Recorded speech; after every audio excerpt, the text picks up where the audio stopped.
Erev Tov and welcome everyone. Tonight we are going to learn about one of the most important rabbis really in all of Jewish history, but particularly in the 20th and 21st century, Rav Avraham Yitzchak HaKohen Kook, who is perhaps most famous for being the first Ashkenazi chief rabbi of British Mandate Palestine.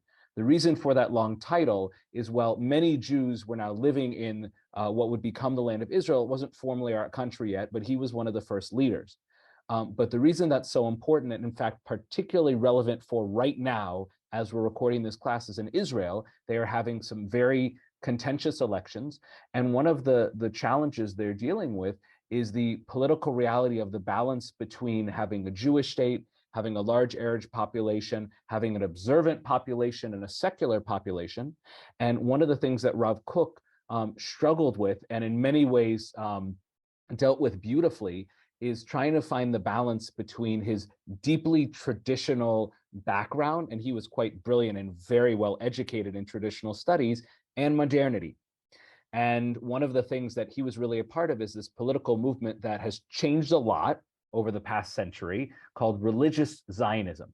So there's no one definition for it anymore, but essentially it was a pride and support of the land of Israel, but also bringing in observance in Jewish law, but also trying to deal with modernity, with Western values, with secular values. And he was at a point in history where all of those things were clashing together. The people who literally built the land of Israel, coming from a secular perspective, but living in a land which has such deep spiritual, religious significance.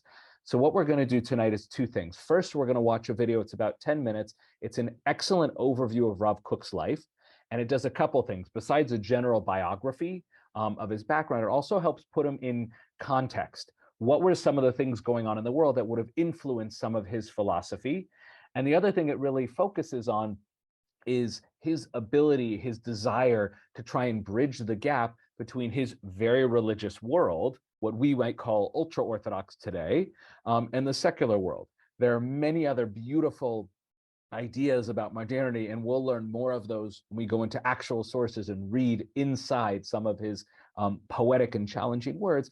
But this video really focuses on his bio, putting him in the context of history, and how he really worked to try and bring everyone together in one unified camp for the sake of Israel. And one of the things to pay attention in the video is, because this is relatively recent historically, there are a lot of photos of him.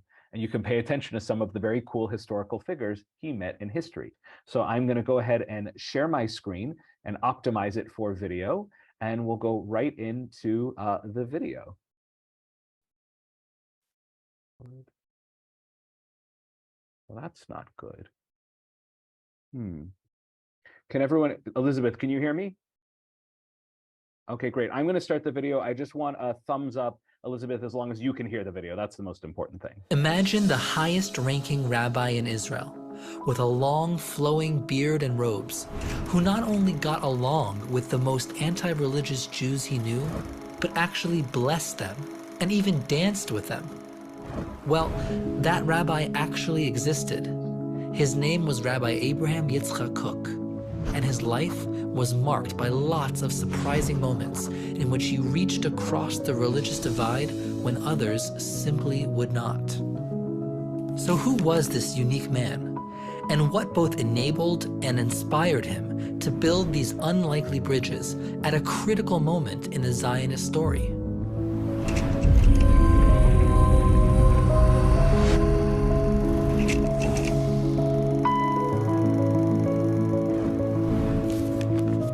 To understand Rav Kook, you've got to understand the Jewish world into which he was born, a moment of real crisis. With Jew hatred, misery, and disappointment growing throughout Europe, some young Jews started to rebel. They insisted that the time to return home and build a Jewish nation with their own hands had arrived. The time was now. These Zionist chalutzim, the secular pioneers who settled the land of Israel in the early 1900s, were fed up with centuries of Jewish passivity. These self-proclaimed new Jews may have seemed like strange bedfellows for Rav Kook. They were fiercely anti-religious. They didn't observe Shabbat, or keep kosher, and saw the whole Jewish law thing as antiquated. But in spite of all of that, Rav Kook saw the imperative to join hands. Redeeming the Jewish people, he reasoned, required rebuilding the land of Israel first. And these pioneers shared Rav Kook's passion for the Holy Land. That made the seemingly secular chalutzim critical partners in a holy endeavor. People proved their faith in eternal life by planting, he said. Rav Kook's early life was all about Jewish study. Born in Latvia in 1865, he was a Talmudic prodigy. By 19, he was the top student at the yeshiva in Volozhin, the Harvard of Eastern European Jewry. Beyond his Talmudic wizardry, Kook loved speaking Hebrew, as opposed to the more common Yiddish of the day.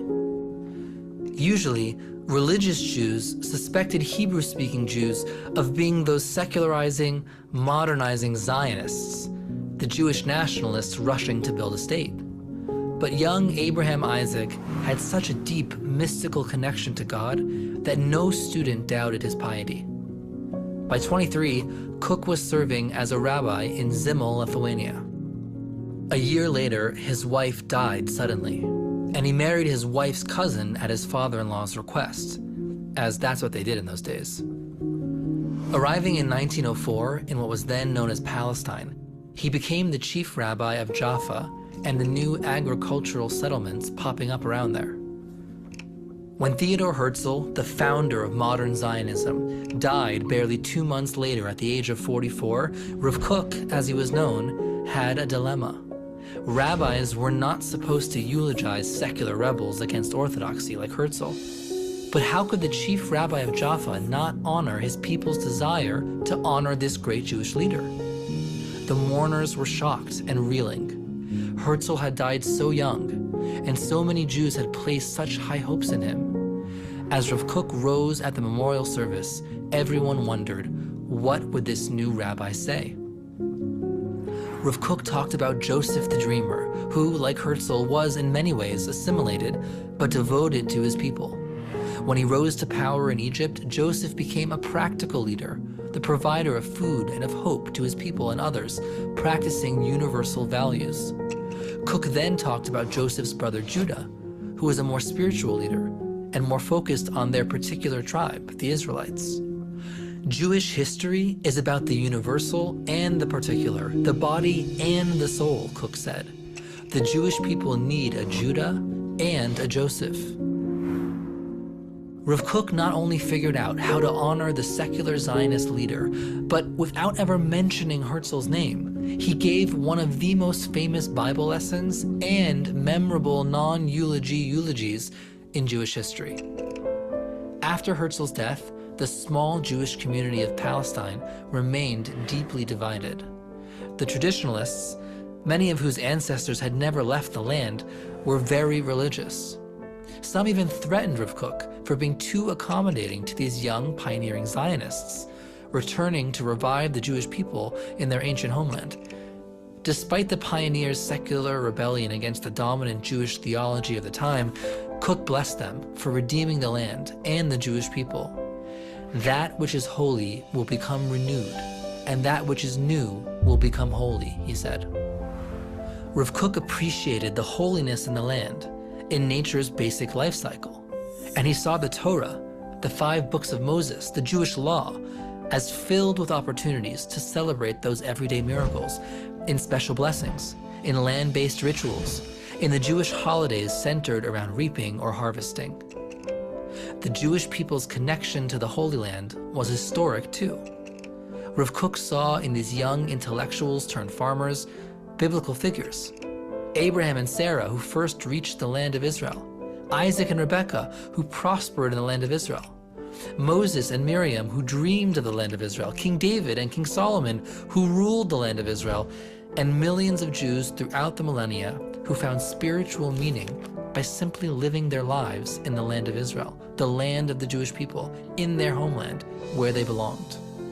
Rav Kook shared these young history makers' hopes and dreams. Life outside of Israel had broken so many Jews. leaving them poor, oppressed, and depressed. Kook understood that the state these young Zionists imagined creating would be a land of Jewish values, now being lived daily, and of Jewish hopes finally being fulfilled.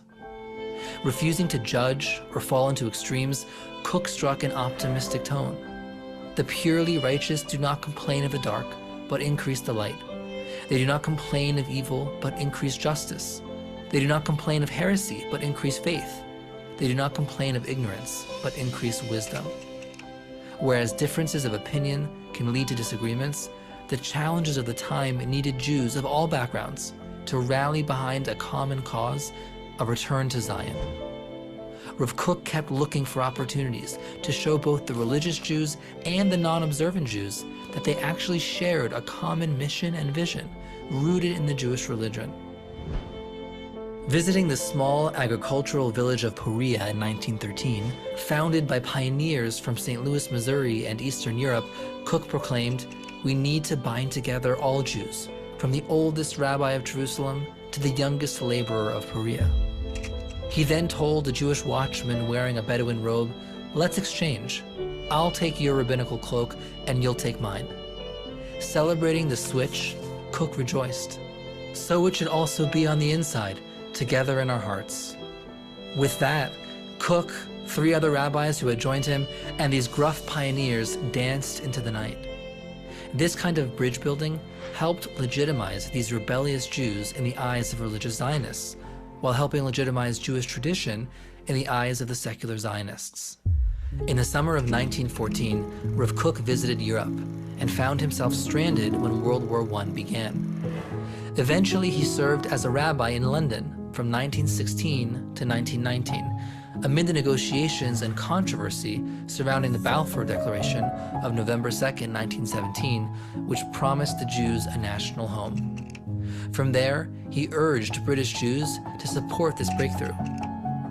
2 years later, in 1919, Rav Kook finally returned to the Holy Land. He was elected to head one of the new rabbinic courts of appeals, becoming, in effect, one of the 2 chief rabbis of Palestine. Based in Jerusalem, cherished around the world for his scholarship and his humanity, Rav Kook often lectured about halacha and agadah, Jewish law and lore.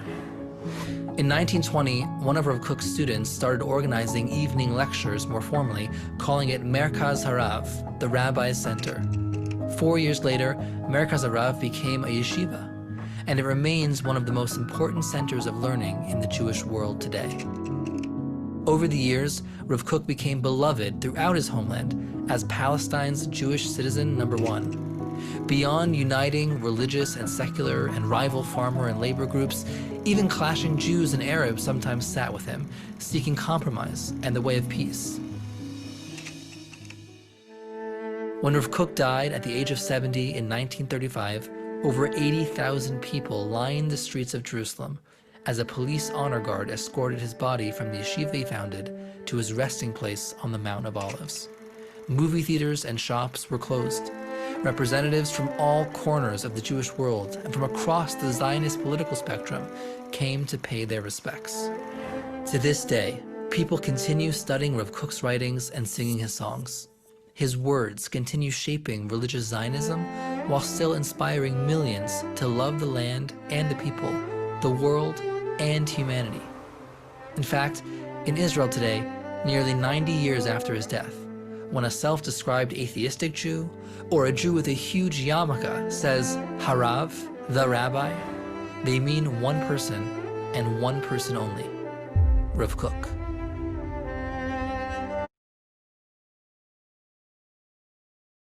Rav Kook was so many things. Besides being a great Rav, he was also a politician. You got the sense of him trying to walk a very fine line between the deeply religious and the secular people that he wanted to reach out to. But he was also a family man, and he was also a spiritual man. He tried to accomplish so many things, and he did them well. And his teachings and his persona are still as relevant today. And his yeshiva, Merkaz Harav, and a publishing company that publishes many of his works, Mosad Rav Kook. One of the most fun days in Israel is when they have their big book sale. So his presence is felt in so many ways all throughout the country.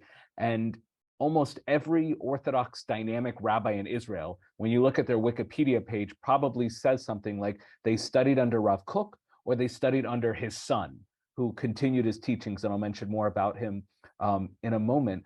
But you could see that Rav Kook in many ways was a product of his times. And when people talk about the great Zionism, they talk about Theodor Herzl, who was a great man, but Rav Kook was also a great Zionist. And he tried to bring his religious values to that story. And you saw him getting pushback. And to identify him as modern Orthodox would, I think, be to oversimplify things. But one idea that I was thinking of is if you were to ask Rav Kook and say, do you wish that these secular Jews were more observant? He would probably say, of course I do. I would love for them to take on Jewish law. But then if you said, what about they're secular, but they're still doing other things. They're living in the land, speaking Hebrew, building the land. Is that good? And he would say, yes, that's a mitzvah too. Everything they do is valuable in the Holy Land of Israel. What the challenge was is if you were to ask some of his Haredi colleagues and said, do you wish secular Jews would be observant? They would say, of course I do. Do you think it's valuable, the stuff they're doing? And they would say, no. What are these spiritually low? They're basically just non-Jews. I want them out of the land. They're horrible. And again, while I'm oversimplifying, there's still a lot of that feeling today. So the way that Rav Kook approaches Jews of all different stripes and non-Jews is so relevant today. Again, not just because the elections in Israel, but in all the ways that different Jews of different walks and different religions interact with each other. Because what he saw is everyone had broken the world into black and white. You can either choose this way and reject the other, or choose this way and reject the other. And he said, maybe there's a third way. Maybe both of these ways can exist simultaneously. It doesn't even matter which is right, because the point of both of these ways is to bring peace, to bring prosperity, to bring us closer to God.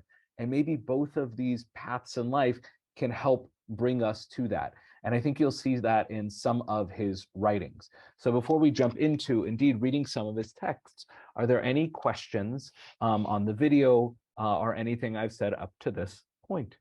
And you can just throw up your hand and I'll unmute you if you have any thoughts or questions up till now. Excellent. So I will go ahead and get the sources out and we will jump right into them. So I had mentioned Rav Kook's son, and Rav Kook's son, one of the reasons, besides being a brilliant rabbi in and of his on his own and continuing his father's work in the yeshiva, Rav Kook was an incredibly prolific writer, wrote so many letters, so many works, but he didn't necessarily publish many of them in his own lifetime. So a great deal of his writings not only were, but continue to be published by his students and his son. So that doesn't detract from them, but it's just an important note. Rav Kook, didn't necessarily put these all together. So a lot of the editorial choices were made after his life. Yeah, Sonny, and then I'll have you be the first to read. Go ahead, please. You just have to unmute on your side. You should just be able to click the screen. Yeah, go for it, please. Orot HaKodesh, Wisdom of Holiness, Value of Science, Life and Legacy of Rav Kook. Before you continue, Sonny, I just want to mention one thing that'll be important.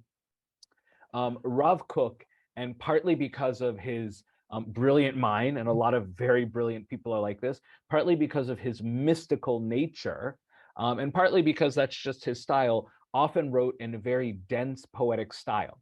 Now we're here already reading an English translation, which helps in some ways, but note that as you're reading along, if you're like, I have no idea what this guy is talking about, it's okay. Most people often don't. I struggle with it too, but that doesn't mean it's not beautiful. And I think we'll get the gist of it. But again, almost every source I brought here is basically going towards the same general question, which is two things that seem like they can't exist together, like science and Torah. Maybe they can't exist together if you figure out what's your ultimate point. If your point is just to prove what's factually true, then you're going to have a problem.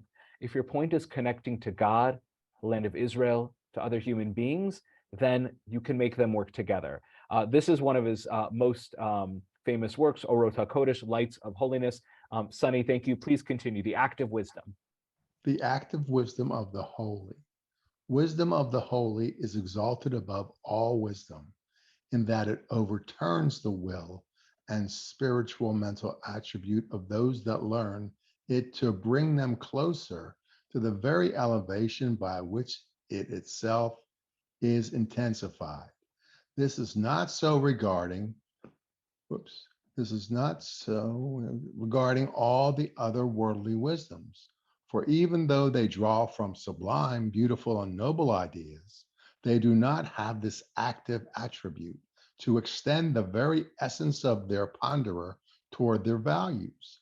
And in truth, each of them has no relationship whatsoever to the other forces of the human self, except for the force of its own discipline alone.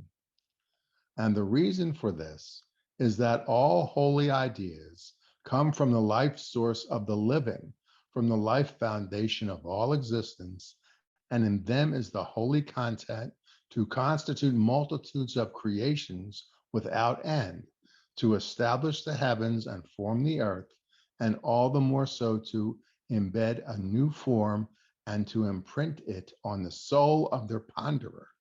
And no secular knowledges contain this power because they are not self renewing, nor do they generate newness themselves, but they depict and display what is found in reality from the viewpoint of the intellect. And therefore, they are not also able to make their ponderer into a new creation, to uproot him from his evil attributes and place him in the situation of a new reality, pure and alive in the light of true life, which stands forever. Excellent, thank you. Now, some of you may have read this and say, oh, I get what he's saying. Some of you may have gotten lost in the language, but the truth is what he's saying is actually quite simple, but he's saying it in a gorgeous, beautiful way. What he's saying is this: when you study science, it's a beautiful way to understand the world as it is. But if you want to become a better person, science is not the place to find it. There are other places like holiness, Torah text, etc., like that, to make you a better person. And the truth is, philosophers of science often debate this question. They're not debating the value of science, because science brings us medicine, it brings us a better understanding of the world, it improves the quality of life. But at the end of the day, it cannot create, a deep spirituality. And I don't know that there are scientists who are claiming that that's the point of science. And one of the things that's really important here is in no way is he rejecting science. We're going to come to the next sources. Actually, I decided to start with this one because it's powerful and it kind of gives his overall philosophy on how we approach, secular studies.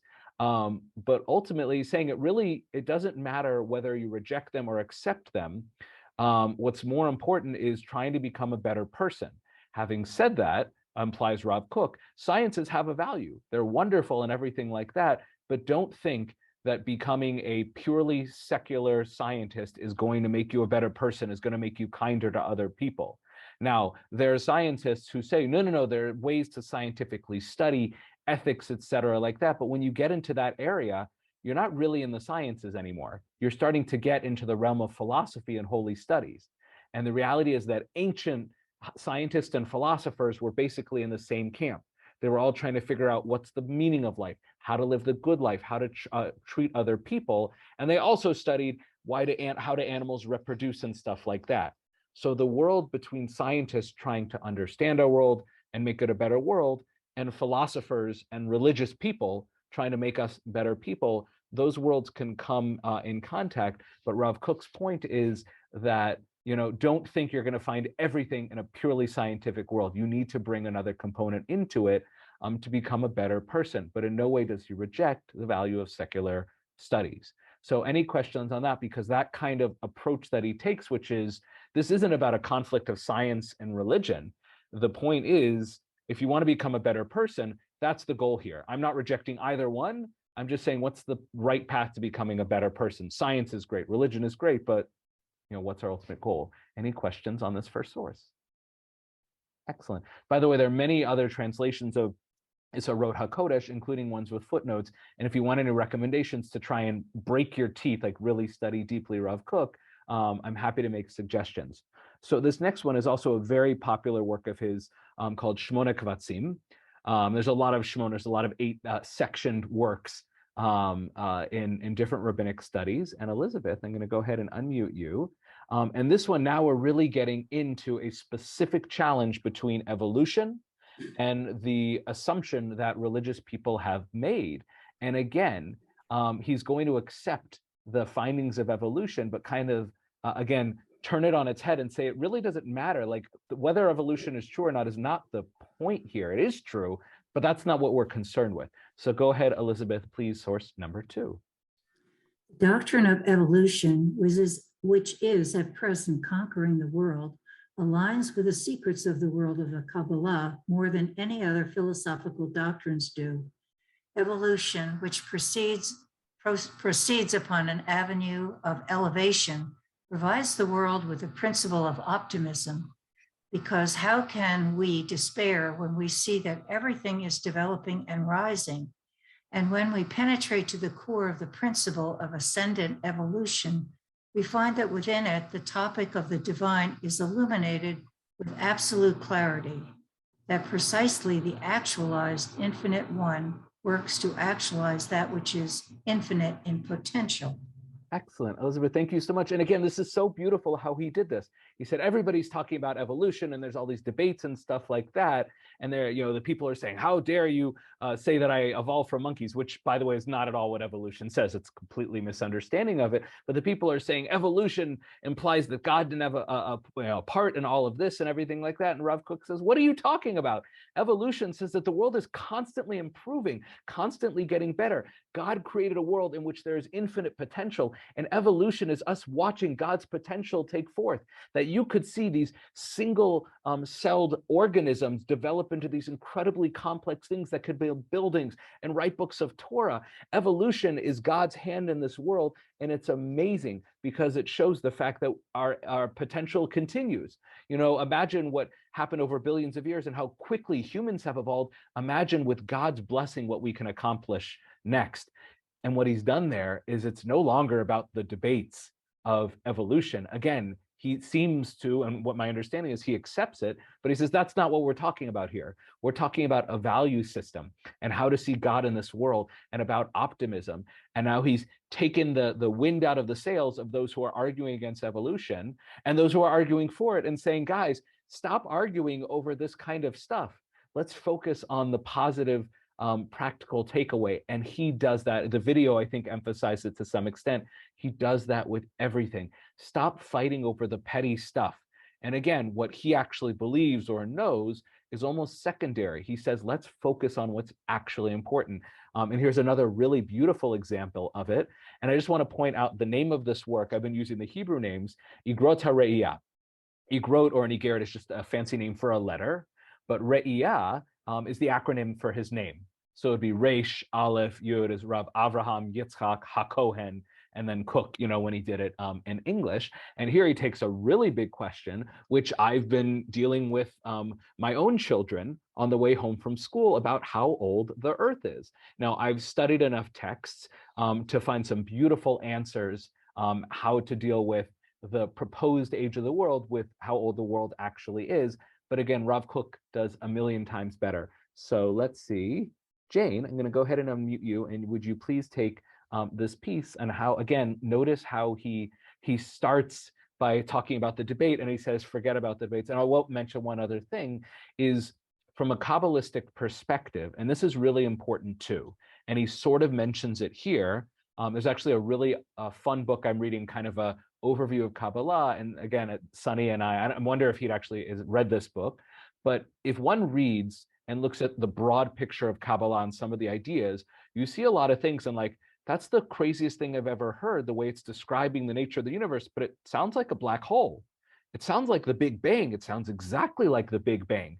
So once the mystics started learning about these cosmic things of the universe, and again, it's not a one-to-one thing, but the way that they sort of understood the world and about God emanating a massive light that exploded forth, and from that light formed the universe, Kabbalists, I think, were primed toward a lot of these scientific discoveries. And again, Rav Kook's point is, all they're doing is describing a reality we already knew. But the point of Kabbalah is how can it help connect you to God, the Torah, and be kind to other people? But again, Kabbalists are uniquely primed towards these wacky quantum physics, which is, again, very cool. And I read the book, I'm like, I know this isn't a perfect analogy, but it's kind of cool that they sort of had these ideas for, multiple dimensions. It gets wild in the most beautiful, unique way. So go ahead, please, Jane, regarding the number of years since creation, in regard to the calculations of modern geologists, It has long been an accepted concept noted by all the early Kabbalists that there were many eras that preceded our own, as the Midrash states.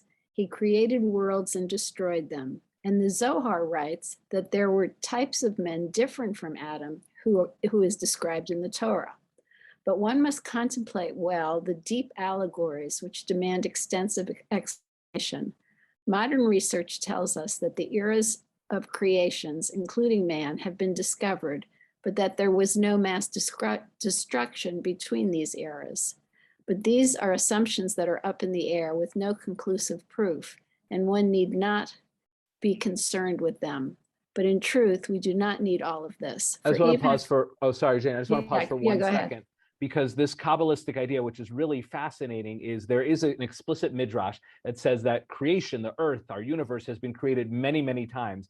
And if you calculate how many times, it comes out to tens of thousands of years. Now, that's nowhere near the age of our universe, but the fact that it implies that our world is far, far older than 5,782 years. However, if one says that midrash is a proof text supporting the length of the universe, it also says that every time one was created, God destroyed it and started from scratch. Now, other than the Big Bang, which at least in movies, they often do say that the Big Bang was, before the Big Bang, there was another universe, not just movies. Scientists have said that. There might have been a whole other universe, trillions of years, blew up and reset. But he says they're not explicit proof for that. And he says maybe there is. So he's getting a little bit scientifically, maybe the Kabbalah and this Midrash are correct. But then the most important thing he does is he says, but it's not even the point. Don't worry about it. We'll figure out who's right later, because, go ahead. And in truth, we do not need all of this. For even if it was conclusively proven that creation took place through the development of species, there would be no contradiction with the Torah. For we count according to the simple explanation of the words of the Torah, which is more relevant to us than other sources, which are of little value for us. And the Torah certainly concealed the story of creation and spoke in hints and allegories. All we know that creation is one of the secrets of the Torah. If we were to understand the matter according to the literal meaning, what secret would there be here? The Midrash already states, to recount the power of creation to flesh and blood is impossible. The Torah therefore concealed the matter with words.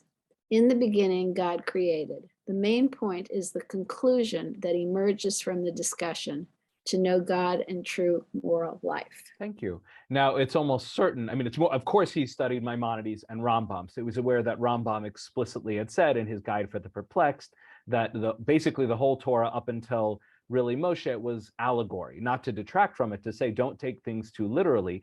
But the Kabbalists also do that to a great extent. And essentially what they're doing is saying that if the Torah was simply a factual book, it would not have near the value that it's been given. If all it was doing was recounting that on the day two atoms combined together, like a physics book, which can be very exciting. I don't want to, if there are any physicists here, physics books are awesome. I read them all the time, but it's a very different experience than reading the Torah, where we're trying to find inspiration and guidance for an entire nation and a way of life.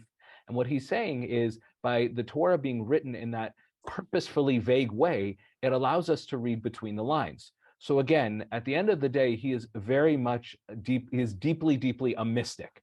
And many of the biographies on him explicitly have in the title mystic, because as much as he was a politician and a practical rabbi and he has lots of rulings, at the end of the day, behind the scenes, he was a Kabbalist through and through, a mekubal, 100%. So just one sec, Sonny, I see your hand. And one of the things the Kabbalists did is they very much read between the lines. It's obvious to anybody that there are things that are not written in the Torah. And the way that those gaps are there is they often seem to be intentional, leaving it open for us to interpret as we will, which allows for infinite interpretation. And that's kind of his point. Whatever we find out about the science, and again, you ask the scientists, we got it 100% today. That's not the point. That wasn't the point of the Torah. The Torah is our most important work, but it's not a scientific work. It absolutely can jive with it. Now that is a contention which many will disagree with, but I happen to agree with Rav Kook, as do many others, and more importantly, he's found a way to put the Torah above everything else and still be respectful of science. And Sonny, yeah, go ahead, you can unmute again. Thank you for your patience and your comment or question, please. Yes, my comment is, Yeah. in addition, what makes him so wonderful and great, in my opinion, is that of his great Talmudic ability.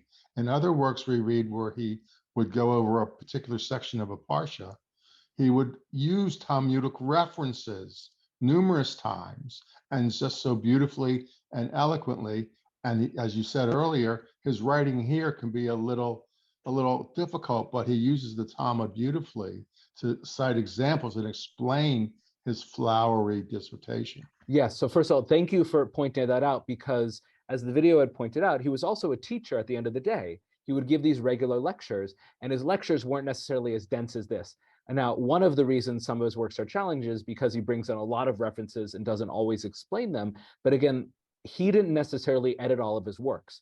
If you were to have printed all his works and said, do you want to go through and clarify stuff? I don't know. I can't speak for this great man, but he might have said, yes, I'd like to add some footnotes. And many scholars have done that through their life. There's a Rav in Israel who I'm reading one of his books right now, Rav Shilat, and he's devoted his life to explaining Rav Kook. But at the end of the day, as Sunny pointed out, Rav Kook was a great pedagogue and an amazing teacher, and he was brilliant. I've been focusing here not on the purposefully difficult passages. I'm just trying to give an example of how he tried to deal with modernity. And again, the typical challenge of modernity versus tradition that, for example, Maimonides often dealt with. Rav Kook grew up with that, or he studied that, and he's again always trying to turn it on his head and saying, you're missing the point. The point here is not about who's right.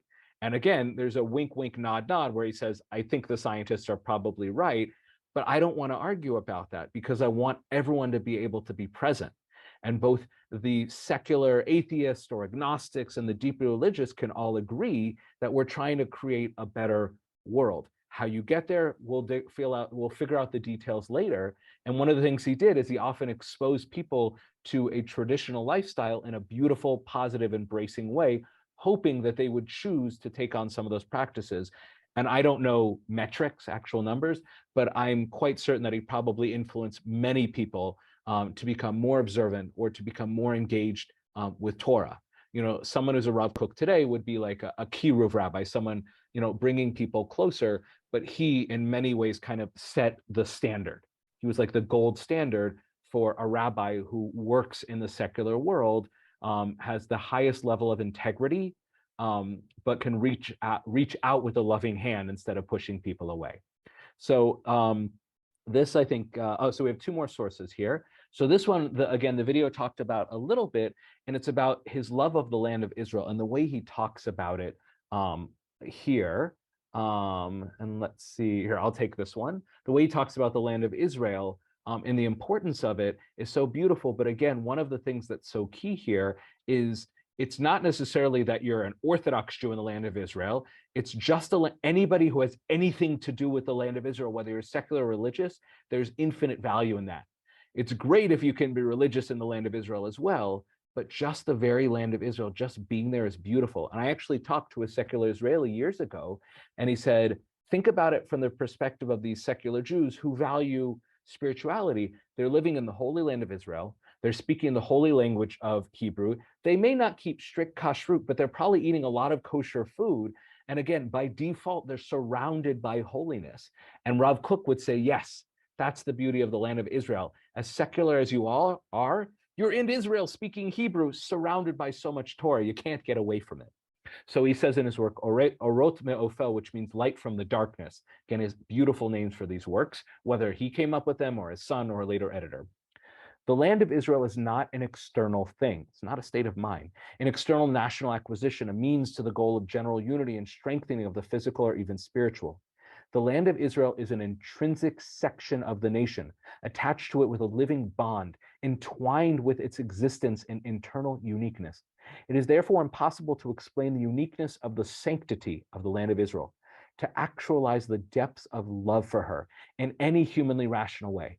It is only through the divine spirit which is on the nation as a whole, through the natural spiritual nature which exists in the soul of Israel, which spreads out through contemplating the land of Israel as an external value, which serves only the purpose of uniting the nation, even for the sake of enabling the Jewish idea in exile, guarding its form, strengthening faith and reverence and strengthening practical mitzvot in their proper form, talking a lot of those agricultural laws that can only be done about fruits and stuff in the land of Israel. Does not produce durable fruit. And then it's kind of a pun there where he uses, talking about the mitzvot about fruit in the land of Israel and then producing, fruit and positive things. This foundation is rotten compared to the sacred strength of the land of Israel. So just thinking about Israel as an abstract concept, it's not going to get you anywhere. Compared to the sacred strength of the land of Israel, true strengthening of the Jewish idea in exile will only come via deep embedding in the land of Israel, via yearning for the land of Israel. The Jewish idea will continually receive all of its independent traits. Anticipating of redemption is the force which maintains Jewry in exile, and the Judaism of the land of Israel is the redemption itself. There's so much more that can be unpacked, but a few of the cursory things from getting this is this guy loved the land of Israel deeply and deeply, but this text can speak to two different groups very deeply. It can speak to the ultra-Orthodox of the time and say, when you look at the secular Jews who are farming the land and you think, why aren't they keeping Shabbos? They're in the land of Israel, building the land so that Jews can live here, so that we can have food and do mitzvot. We couldn't be in the land of Israel being close to God in a unique way. God wanted us in the land of Israel. We couldn't do it without them. So please stop giving them such a hard time. They are key to this. Yes, I will try to inspire them towards Shabbat, Kashrut, other mitzvot, but none of this is possible without the work of these secular Jews. And they are Jews, and they are Israelis, before that concept became modern. And then to the secular Jews, to say to them, you may think that this is a totally secular endeavor, that you're just here because anti-Semitism in Israel is just too much. But know that even without having grown up with Torah and all this stuff, what you're doing is so powerful. You are connecting to our tradition. You're connecting to something so beautiful, and it feeds the entire nation. You're part of something so much greater than you can imagine. And whether or not that leads these secular Jews to believe in God or become observant, it can make them feel good about themselves and make them feel positive about Torah. Hey, this rabbi said that me working the land, and even though I don't keep Shabbat, I don't keep Kashrut, all this stuff like that, but he said I'm doing a mitzvah, and I feel good about that. And again, perhaps the hope is they'll do more, but Rav Kook's writing, again, is so beautiful because it reaches everybody. So before we read and again, there's so much more that we could read in his works, but before we look at the final source today, any questions up until now? Yeah, Jane, please just go ahead and unmute yourself. Yeah, it's not a question, but I didn't realize he died so early before the Second World War. Yeah. So he couldn't have anticipated all of the immigration and the horrors and all that stuff. But what he might not have anticipated was a Jewish state that exists on the Jewish calendar. And to me, that's what makes Israel Jewish, whether you like it or not, kind of, for the secular people. And I was listening to a podcast that's focused in Tel Aviv, and they talked about the month of Elul and leading into Rosh Hashanah and Yom Kippur, and how the atmosphere, even in the most secular of places, changes, because it's not like Passover where everybody's rushing to the stores. It's just a change in atmosphere that happens during Elul, and everybody gets a little bit more thoughtful, and it's just changes, and that's what it's like to live in a Jewish state. Had Rav Kook lived through that time into today, even though I'm sure he would have dealt with some of the political stuff, I agree with you. He probably would have been so overjoyed to see the amount of influence, not pushed down their throats, but the way that, the Jewish state works around that. And, if you drive down the streets of most US cities in December, you see all these beautiful lights that, light up the night for Christmas. They're still lovely. But if you go to Israel in December, you see the same lights, probably made from the same factory in China, but they're there to light up the country because of Hanukkah. And it's so beautiful. And again, one of the things that actually one of my old friends said is that his philosophy is, rather than, I don't remember the exact words, rather than to decry or be disappointed in the things that people don't do in terms of Jewish observance, rather praise the things that they are doing. And I think that's very much a Rav Kook thing. And again, he tried to inspire people to do more. And by the way, my own rabbinate is very much that. I love everything Jewish people do. Do I want them to grow? Yes. but not by forcing them, not by being disappointed, but by trying to inspire and show them the beauty of it and loving them where they are. So even though I'm not from the same world as Rav Kook, I do consider him, a spiritual teacher. And many of his writings influenced me, and I often turn to his thought. And I think his teaching also influenced a lot of my teachers. But this last piece here, again, it's still dealing with modernity. And again, talk about relevance. It's incredibly relevant still to this day. And it's how do we deal with, he uses the word immorality, but people just not being observant. And, when people say everyone today is so much worse and immoral than they were generations ago, and it's a horrible world. And that generation, many people still say it in 57, 82. How did he approach it? So Jane, actually, if you would please take Okay. this last piece, please. In most times and generations, we see that where a generation is filled with immorality, this immorality extends in all directions across all spheres of ethics. The generation that forgets its God is also one which is stubborn and rebellious, gluttonous and drunkard. This generation is strange, it is mischievous, it is wild, but is also elevated and exalted. We remove from the calculation those coarse individuals who take the spirit of bursting through as a mask to commit crimes of robbery, violence, and all disgusting things. We find that on the one hand, insolence will increase, and in contrast to this, feelings of kindness, fairness, justice, and mercy are being strengthened. Science and idealism are bursting and ascending. A large portion of the younger generation does not feel any respect for custom, not because its soul is dark, not because it is lower than the boundaries that law sets for the common masses, but rather because it has risen to a place that according to its character, it looks at the law, at tradition and faith in general, at all of purity and holiness, at all of the great and godly truths as much lower than their true value. This is because of the lack of learning of emotional and intellectual foundations of the breadth of Torah. The gold was dimmed. Thank you. What an eternal optimist. Again, just the simple message he says here is, first of all, we're not talking, when we talk about the corruption of the generation and people turning from God, we're not talking about murderers and thieves.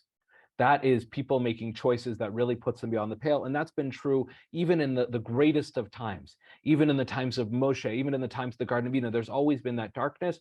We're not talking about that. We're talking about how people are far from tradition. And there's two ways to look at it. And again, there are many rabbis, and there's a question, is he speaking to them? Is he speaking to the secular Jews? And the reality is probably speaking to both. There are many rabbis who say, oh, everyone's turned from Judaism, they're not keeping Shabbos, they're horrible, they're disgusting. In fact, they're worse than murderers. And I guarantee you can find rabbis out there who will say the people who eat treif, they go to McDonald's on Shabbos, they might as well be killing someone because of the corruption they bring to the earth. And Rav Kook says, what are you talking about?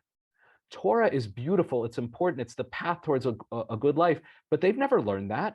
The reason they're not traditional is because they don't have that upbringing. And this goes back to the times of Ezra and the Torah, who at first, Ezra and Nehemiah, were so frustrated with the people when they came back to rebuild the second temple that they were intermarrying and not speaking Hebrew. And they realized it's because they don't know any better. They didn't live in a world where it was valued and taught. But if we make that a priority, we make it beautiful and inspiring, hopefully they'll choose it. But nobody's not being observant because they're like, I hate God and I hate Torah. They just don't know any better. But what we should instead do is focus on the good of this generation. And the fact is, there's so many more beautiful things, whether it's science, poetry, knowledge. The reality is, despite all of the challenges today in 2022, with all the conflicts in the world, there's actually far less violence than there ever was in history. If you talk about numbers, maybe there's more people in the world, so you could say relatively more, but the truth is crime in the US is down from generations ago. And just because it might be spiking in a city, which is horrific and needs to be dealt with, the reality is this world is a safer, better place. And Rav Kook saw that.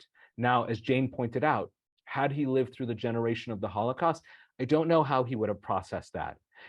I imagine he still would have found some way to find, like that work, Me'ofel, or Orot Me'ofel, he would have found the light from the darkness.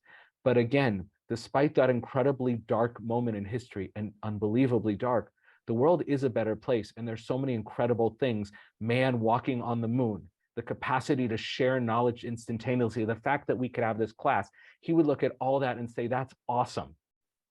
And you know what else is awesome? Torah. And you haven't had an opportunity to learn it the way I did when I went to the Harvard of Eastern Europe. That was his life's goal, to praise everybody for what they were doing, to say, you're all wonderful and I love you for who you are. And I have a gift I want to share with you. And I'm hoping when you see how much I love it, you'll love it too. But at the end of the day, whatever you choose, I'm still going to love you despite that.